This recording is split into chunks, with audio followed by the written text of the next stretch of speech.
Good morning, YouTubes. Happy Sunday, everybody. It's Sunday, January 15, 2016. What a great day we're having today.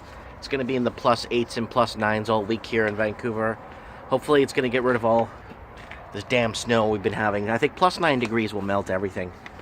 So, anyways, let's, I got this pretty cool article here, and it kind of ties into when I was at the Walmart. So look at the video when I was at the Walmart the other day I made about people abandoning major cities because of the cost of living is just beyond what anyone could afford to live. And here's the deal. Article says, as home prices soar, some of the first-time buyers reconsider home ownership dreams. High prices would be buyers thinking of leaving town or keep renting. So I'm going to skip to the part of the article. It's a long article, so I'm going to skip to the part where I want to read to you guys. Urban exodus. With home prices in Toronto and Vancouver and their surrounding area soaring increasingly out of reach, many first-time buyers are being forced to either move out of their city or reconsider their home ownership dreams. But in oil-producing provinces such as Alberta, Saskatchewan, Newfoundland, where the plummet in the price of crude has hampered the economic growth, the picture is starkly different. Phil Soapser, president of Royal LePage, says sales volumes are down 20% in Alberta from their long-term average. The regional disparities are great, as if I've ever seen them, says Soper. Depending on your views, it was one of the toughest years in the housing market in the Great Recession, or it's crazy overheated and the government should step in and do something about it. CIBC Deputy Chief Economist Benjamin Tal predicts softer markets in Toronto and Vancouver in the year ahead, and government changes, including the 15% tax on foreign buyers in Vancouver and federal mortgage rules change, are felt. Both the BC and Ontario governments have also announced efforts to help first-time buyers get into the market. Yeah, remember that Ponzi thing they tried pulling in the province of BC, where they help you with your down payment and you pay it back like in 5 years within a certain amount of years, interest-free? So BC to offer interest-free loans first-time buyers. The BC government launched a plan to offer loans to help first-time home buyers get into the real estate market. The loans are interest-free and payment-free for the first 5 years. Okay, I was right. Clearly, 2016 has been, from a policy perspective, a very important year that will impact trajectory of the housing market in incoming years, Tal said. Soper says price growth is expected to slow in the Greater Toronto area and possibly reverse in the Vancouver, but there could be a return in moderate growth in Alberta with oil-producing regions. Well, price of oil steadily going up. RE/MAX sees housing prices rising 2% nationally in 2017. That's what RE/MAX says. The new mortgage rules introduced by Ottawa in October, which require all insured mortgages to undergo a stress test, will likely cause some of the would-be buyers to keep renting instead, Tal said. I don't think that the rental market will be even tighter, he said. Now listen to this one. I like this one. This is a good one. Change of plans. That could spell trouble for people like Nicole Silver, 23-year-old marketing and public relations professional in the Toronto area. After spending years living at home with her family to save money, Silver was ready to put down a $60,000 to $70,000 down payment on a condo this fall. But she soon discovered that even the condo prices has climbed out of her reach. If I had done this a little bit earlier, like a couple of... Okay, sweetie, you're 23-year-old.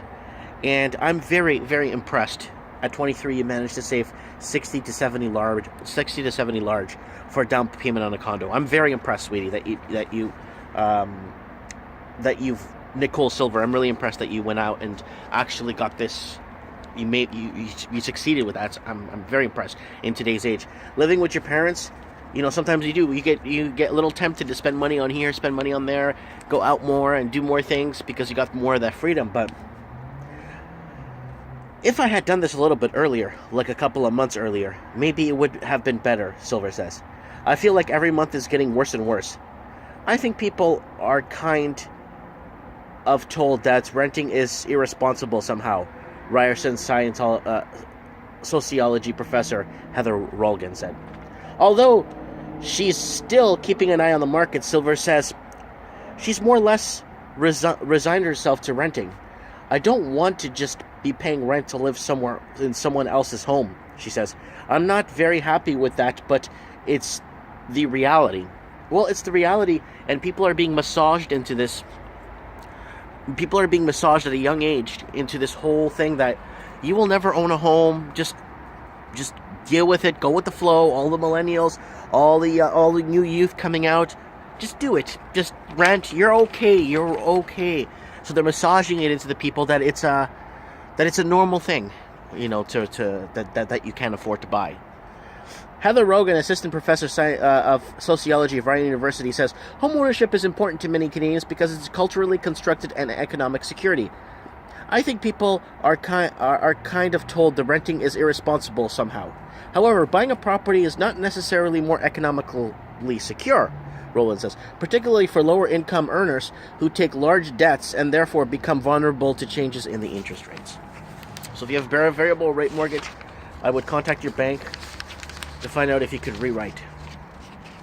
I'm eager to see over the next 10 to 15 years how millennials' attitudes are going to drive the changes in the value of the home ownership, because they're the ones that are really starting to opt out, she says.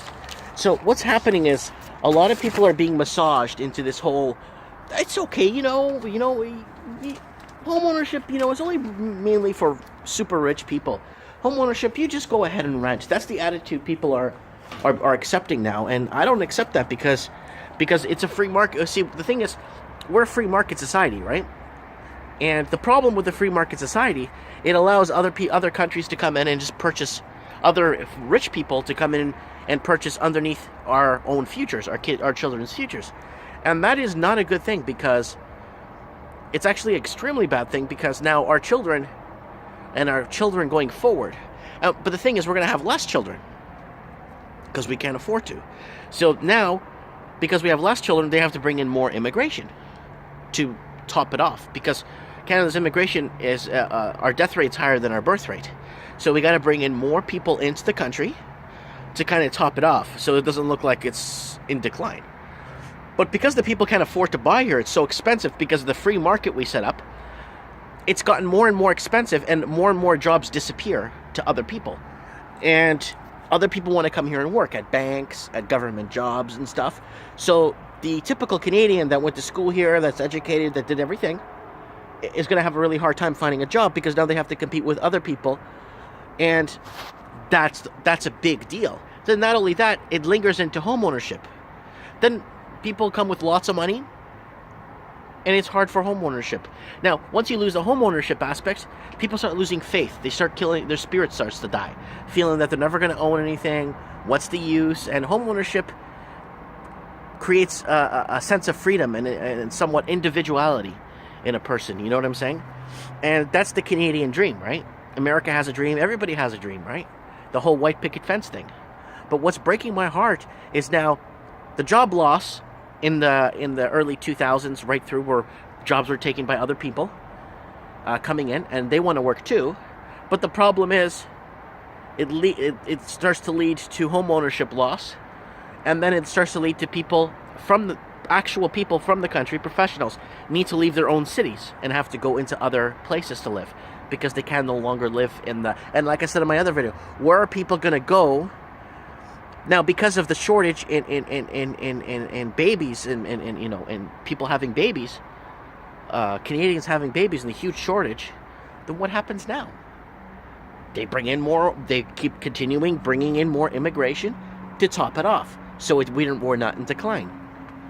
So if you look at statistically, if we did not bring any immigration in the last 5 years, we would be in a huge decline. Mind you, there'd be more jobs available. Mind you, the homes will be cheaper. Mind you, everything starts to change, and then Canadians will have more babies. I don't know if that makes sense. I don't know if what I'm saying makes any sense. But that's what I'm kind of wrapping myself around here. But I don't mind immigration. I'm an immigrant. My family, we're immigrants. We're Portuguese descendants. My wife's an immigrant. She's from the Philippines. We're all immigrants, right? We're all Canada's built off immigration, right?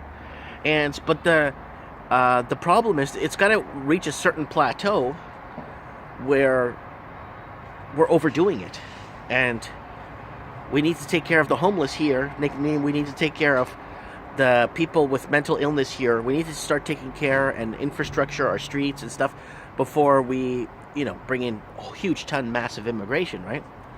But what are we going to do, guys? It is what it is, and things are changing here. Things are changing in Canada. I've spoken to quite a few people in the last 6 months, 8 months, asking what their feelings are about Canada, especially the people that are leaving the province or leaving the main city, asking them, what are your feelings about Canada? And 90% of the people I've spoken to have told me they're very upset that Canada is no longer the same country that they grew up in. I don't know. What do you guys think about that, I mean, I told them I'm an immigrant too, and they're like, yeah, but, we're all immigrants. All of us are. But in a way, it's, I guess, I don't know. It's a really, really, really hot topic in the United States, immigration. So let me know what you guys think. I mean, don't get me wrong. I mean, I love, for example, Mexicans. I love them. Spicy food, beautiful women, excellent music. I love mariachi music. I speak Mexican. I love that influx of immigration, hardworking families. I'm all for, that's, that's great. You know what I'm saying? But I don't know. Let me know what you guys think. So, I like immigration. I like, cultures that bring that happiness, that family orientation, that love. You could feel it in their families when you go in their homes and everybody says hi to you and everyone's happy to see you, I don't know. I'm just talking too much. Comment below. What do you guys think? Is this a massive trickle effect that's been happening, starting with the job losses, then making it harder for people to work, then hence making it harder for them to have children, hence making them harder to have home ownership, hence making them leave? I don't know anything. Comment below.